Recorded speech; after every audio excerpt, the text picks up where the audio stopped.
Hello friends, কি অবস্থা? আশা করি সবাই ভালো আছেন। তো আলহামদুলিল্লাহ আমরা ভালো আছি। তো আজকে যাচ্ছি শ্রীপুর, লালন ব্যান্ড আসবে সেখানে গান শোনার জন্য। তো আমি সালাম ভাই আর এই পাশে আছে সবুজ, আলাল। তো চারজনে দুইটা বাইক নিয়ে বেরিয়ে পড়লাম বাসা থেকে শ্রীপুর যাওয়ার উদ্দেশ্যে। তো আমরা চারজনে টই টই করে চলে যাচ্ছি শ্রীপুর উদ্দেশ্যে। তো দেখছি পাচ্ছেন রাস্তাঘাটে কি যানজট, মানে কি বলবো ভাই, এখানকার বলার মতো কোনো ভাষা নেই। চৌরাস্তা প্রতিনিয়ত জাম লেগে থাকে। তো আমরা চৌরাস্তা কোনো পার হয়ে চলে আসলাম শ্রীপুর রুট। তো এই সেকশন শ্রীপুরের সামনে ব্যানার। তো এর জন্য যাবো এখন শ্রীপুর গান শোনার জন্য। তো এখন বাজে আনুমানিক 8টার মতন। তো চলুন যাওয়া যাক। আর এসে দেখলাম বিশাল বড় জাম, রেল লাইন ক্রসিং এ পড়ে গেলাম। তো সামনে ট্রেন চলাচলের জন্য অনেক যানজট, বাইক আটকা পড়ে গেছিল। তো আসলে এখানে ওয়েট করলাম, ওয়েট করার পর আস্তে আস্তে ট্রেনটা যাওয়ার পর আমরা যাবো। তো দেখতেই পাচ্ছেন পাশে কি পরিমাণ বাইক। আসলে যে লালন ভক্ত কতটা মানে শক্তিশালী তা আপনাদের না গেলে বুঝতে পারবেন না। এখানে প্রচুর পরিমাণ লোক হয়েছে এবং লোকের কোনো কমতি নেই, বা কি বলবো, এখানে যে কত লোক ছিল তা বলার মতন ভাষা আমার নাই। তো আপনারা যারা গেছেন তারা বলতে পারবেন যে এখানে কত লোক ছিল। আসলে প্রচুর পরিমাণ লোক, মানে লোকে কি বলবো ভাই এই জায়গায়, মানে কতটা লালন ভক্ত হলে এই একটা গান শোনার জন্য গভীরতা আসতে পারে। তো আমার জীবনে যে কোনো ভুল করে থাকে সেই ভুলটা হলো কালকে শ্রীপুর লালন ব্যান্ডে গান শোনার যায়। মানে কি বলবো ভাই, এখানে বলার মতন কোনো পরিস্থিতি নাই। মানে কি পরিমাণ যে লোক হয়, মানে আমার জীবনে একটা শিক্ষা পেয়ে গেছি কালকেই, যে লালনের গান শোনার জন্য। লালনের ভক্ত কতটা পাগল হলে মানে দূর দূরান্ত থেকে মনে করেন লোক আইছে, মানে লোকের কোনো কমতি নেই। বা কি বলবো, একটা বড় বড় এমপি মন্ত্রী আসলে যে লোক না হয় তার থেকে দ্বিগুণ পরিমাণ লোক হয়েছে। তো অনেক ঠেলা ঠেলি কষ্ট কষ্ট করার পর মনে করেন ভাই একটু সামাল গেলাম। ভাই কি বলবো, মানে পাক্কা 2-3 ঘন্টা ধরে জামে বয়ে রয়েছি এই শ্রীপুর রেল লাইন থেকে আমরা কলেজ পর্যন্ত যাওয়ার পর্যন্ত। ভাই কি বলবো, মানে লোক এতটা লোক যে কই থেকে এলো নিজে জানি না ভাই। অনেক কষ্ট মষ্ট ঠেলামেলি করার পর ভেতর ঢুকলাম অবশেষে।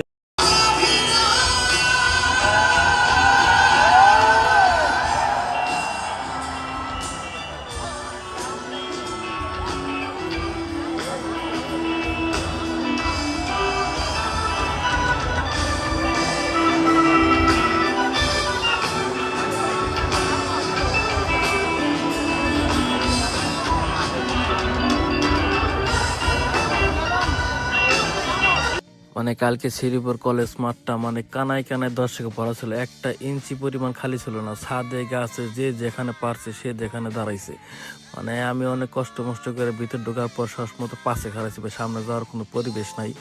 মানে কি বলবো, এখানে লোকের কোনো কমতি ছিল না।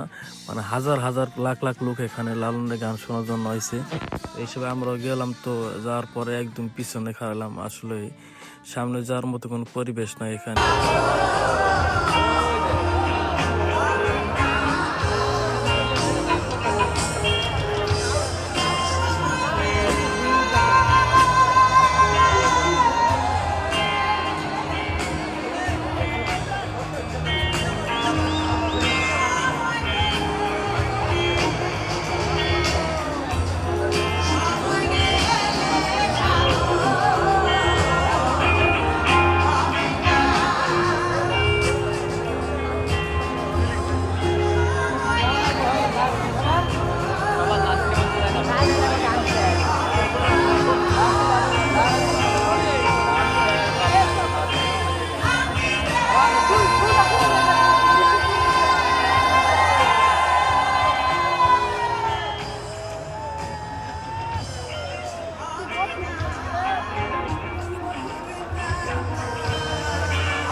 তো এখানে গান শেষ। তো বর্তমানে লোক বের হওয়ার জন্য পারাপারে শুরু করেছে। তো যেহেতু আমাদের বাইকটা ছিল কলেজের ভিতরে, তার জন্য আমাদের বাইকটা বাইরে তো অনেক সমস্যা হয়েছে। তো আমাদের 1-1.5 ঘন্টা ওয়েট করতে হয়েছে ভিতরে বাইক বের করার জন্য। লোক কমলে তারপরে বের করেছি। তো যেহেতু বেরিয়ে বললাম, আর মানুষ তাকে চড়তেছে ভাই কি বলবো এই জায়গায়, মানে গাড়ির সংকটের জন্য যে যেমনি পারছে গাড়িতে চড়া শুরু করেছে, ট্রাকে, বাসে, অটোতে, বা যে যেমনি পারছে।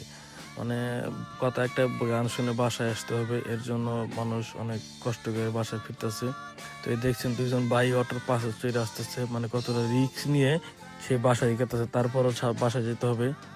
মানে কি বলার মতন কোনো নাই, পরিস্থিতি নাই। এতটা কষ্ট করে ঝুঁকি নিয়ে ওগুলো তারা বাসা ফিরতে। তো এই দেখছেন যে কভার ভ্যানে 5-4 জন ভাই ঝুলে আছে, মানে কতটা রিক্স নিয়ে বাসা ফিরতেছে বলার মতন ভাষা নাই কোনো। আর যদি ভিডিওটা ভালো লাগে তাহলে লাইক কমেন্ট শেয়ার অবশ্যই করবেন আর আমার পাশে থাকবেন। ধন্যবাদ।